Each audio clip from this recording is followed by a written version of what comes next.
In this lesson, we will introduce you to linked list data structure. In our previous lesson, we tried to implement a dynamic list using arrays, and we had some issues there. It was not most efficient in terms of memory usage, in terms of memory consumption. When we use arrays, we have some limitations. To be able to understand linked list well, we need to understand these limitations. So I'm going to tell you a simple story to help you understand this. Let us say this is computer's memory and each partition here is 1 byte of memory. Now as we know, each byte of memory has an address. We are showing only a section of the memory, that's why it is extending towards the bottom and the top. Let's say the address increases from bottom to top. So if this byte is address 200, the next byte would be address 201, and next byte would be address 202, and so on.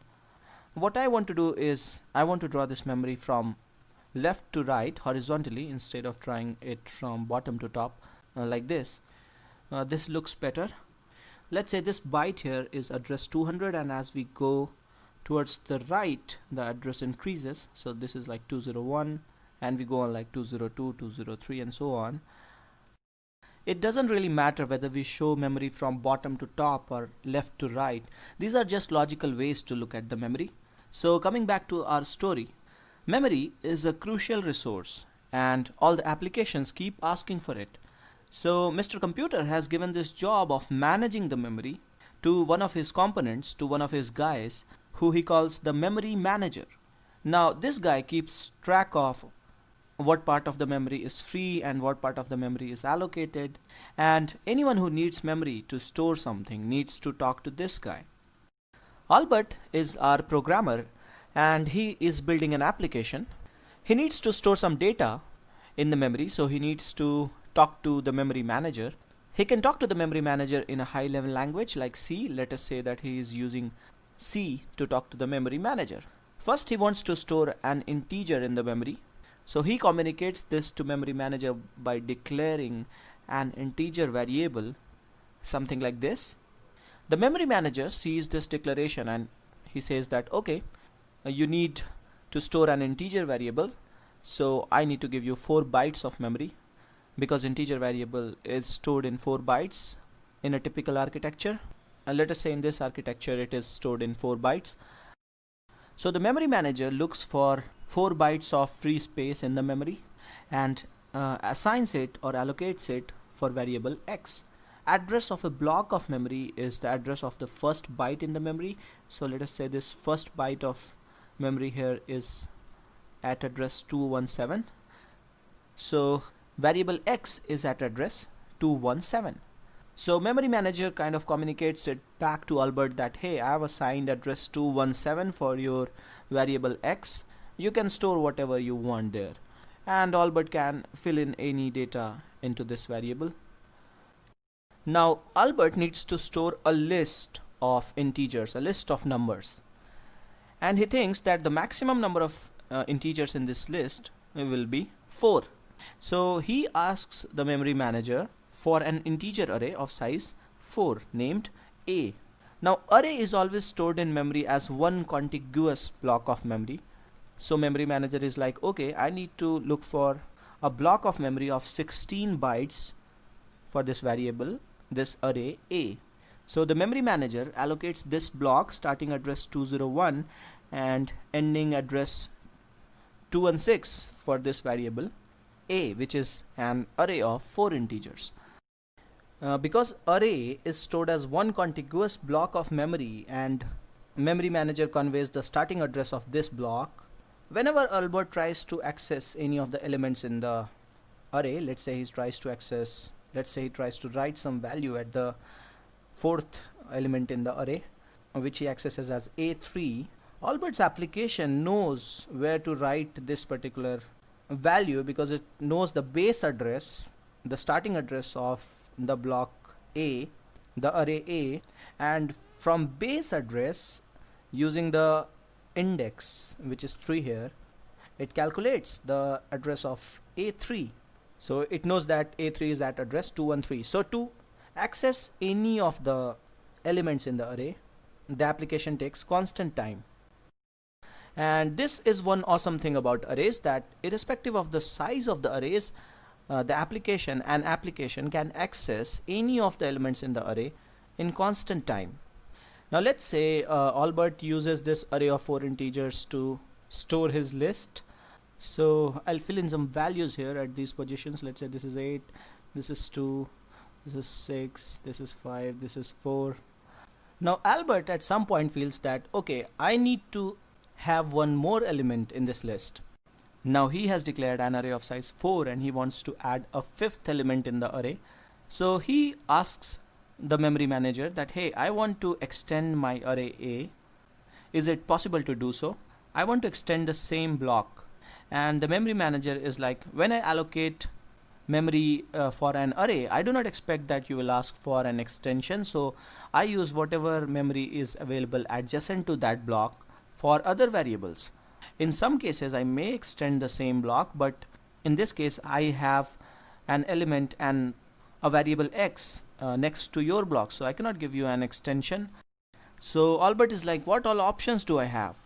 Memory manager is like, you can tell me the new size and I can recreate a new block at some new address, and we will have to copy all the elements from the previous block to the new block.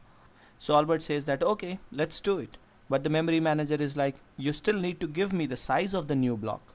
Albert thinks that this time he'll give a really large size for the new array or the new block so that it does not fill up. This new block starting address 224 is allocated. Albert asks memory manager to free the previous block, and this is some cost. He has to copy all the elements, all the numbers from the previous block into the new block, and now he can add one more element to this list. And he has kept his array large this time, just in case he needs more numbers in the list. So the only option that Albert had was to create A as an entirely new block, as an entirely new array. And Albert is still feeling bad because if the list is too small, he is not using some part of the array, and so memory is getting wasted. And if the list again grows too much, he will again have to create a new array, a new block, and he will again have to copy all the elements from the previous block into the new block. Albert is desperately seeking a solution to this problem, and the solution to this problem is a data structure named linked list. So let us now try to understand linked list data structure and see how it solves Albert's problem.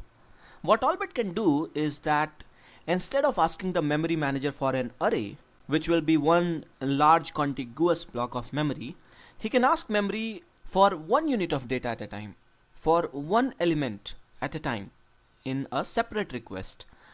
I'm cleaning up the memory here. Once again, let's say Albert wants to store this list of 4 integers in the memory. What if he requests memory for one integer at a time? So first he pings memory manager for some memory to store number 6. Memory manager will be like, okay, you need space to store an integer. So you get this block of 4 bytes at address 204. So Albert can store number 6 here. Now Albert makes another request, a separate request for number 5. Let's say he gets this block starting address 217 for number 5. Because he makes a separate request, he may or may not get memory adjacent to number 6. Higher probability is that he will not get an adjacent memory location. So similarly, Albert makes separate requests for number 4 and 2. So let's say he gets these 2 blocks at address 232 and 242 respectively for numbers 4 and 2. So as you can see, when Albert makes separate requests for each integer, instead of getting one contiguous block of memory, he gets these disjoint non-contiguous blocks of memory. So we need to store some more information here. We need to store the information that this is the first element in the list and this is the second element in this list. So we need to link these blocks together somehow. With an array, it was very simple. We had one contiguous block of memory, so we knew where a particular element is by calculating its address using the starting address of the block and the position of the element in the array. But here we need to store the information that this is the first block which stores the first element, and this is the second block which stores the second element, and so on. To link these blocks together and to store the information that this is the first block in the list and this is the second block in the list, what we can do is that we can store some extra information with each block. So what if we can have two parts in each block, something like this, and in one part of the block we store the data or the value, and in the other part of the block we store the address of the next block. In this example, in the first block, the address part would be 217, the address of the next block that stores 5, and in this next block or the second block, the address part would be 232. In the block at address 232, we will store the address 242, the address of the next block that stores number 2, and the block at 242 is the last block. There is no next block after this, so in the address part we can have address as 0. 0 is invalid address. 0 can be used to mark that this is the end of the list. There is no link to the next node or next block after this particular block. So Albert now actually has to request a memory manager for a block of memory that will store two variables.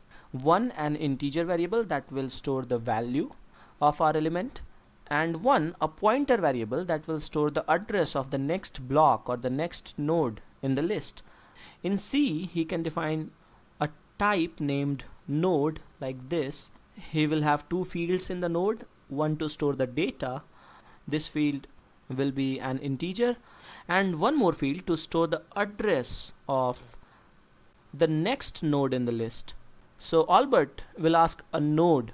Albert will ask memory for a node from the memory manager, and the memory manager will be like, okay, you need a node that needs 4 bytes for an integer variable and 4 more bytes for the pointer variable that will store the address. Pointer variable also in a typical architecture is stored in 4 bytes. So now memory manager gives us a block of 8 bytes and we call this block a node. Now notice that the second field in the node structure is node star, which means pointer to node. So this field will only store an address of the next node in the list. So if we store the list like this in the memory as these non-contiguous nodes connected to each other, then this is a linked list data structure. Logical view of the linked list data structure will be something like this. Data is stored in these nodes and each node stores the data as well as the link to the next node. So each node kind of points to the next node.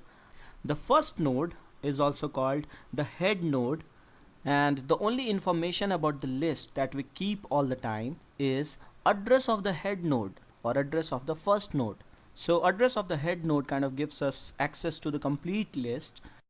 The address in the last node is null or 0, which means that the last node does not point to any other node.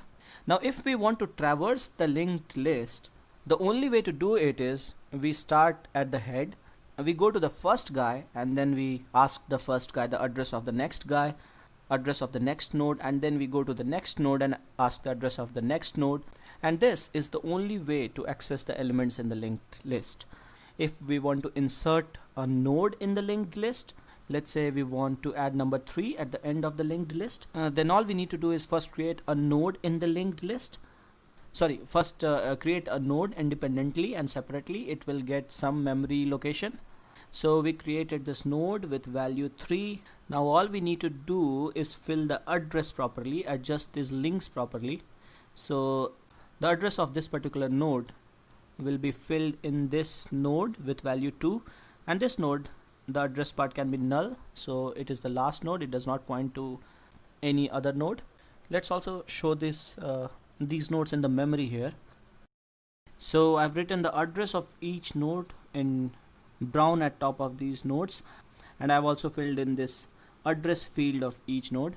Let's say the node for value 3 gets address 252.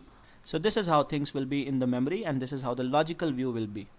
The linked list is always identified by the address of the first node, and unlike arrays, we cannot access any of the elements in constant time. In the case of arrays, using the starting address of the block of memory and using the position of the element in the list, we could calculate the address of the element. But in this case, we have to start at the head and we have to ask this element for next element and then ask the next element who is your next. It's like playing treasure hunt. You go to the first guy and then you get the address for the second guy, and then you go to the second guy and you get the address for the third guy. So the time taken to access elements will be proportional to the size of the list. Let's say the size of the list is n. There are n elements in the list. In the worst case, to traverse the last element, you will go through all the elements. So time taken to access elements is proportional to n, or in other words, we say that this operation will cost us, or rather the time complexity of this operation is big O of n. Insertion into the list. We can insert anywhere in the list. We first need to create a node and just adjust these links properly. Like say I want 10 at third position in the list, so all we need to do is create a node, store the value 10 in the data part, something like this.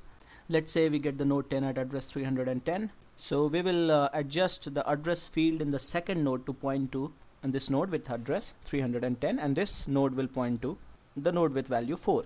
Now to insert also, we will have to traverse the list and go to that particular position, and so this will be big O of n again in terms of time complexity. The only thing is that the insertion will be a simple operation. We will not have to do all the shifts as we had to do in an array. To insert something in between, we had to shift all the elements by one position towards higher indices. Similarly, to delete something from this list will also be on. So we can see some good things about linked list. There is no extra use of memory in the sense that some memory is unused. We are using some extra memory. We are using some extra memory to store the addresses, but we have the benefit that we create nodes as and when we want, and we can also free the nodes as and when we want. We do not have to guess the size of the list beforehand like in the case of arrays. We will discuss all the operations on linked list and the cost of these operations, as well as comparison with arrays in our next lessons. We will also be implementing linked list in C or C++. So this is all for a basic introduction to linked list. Thanks for watching.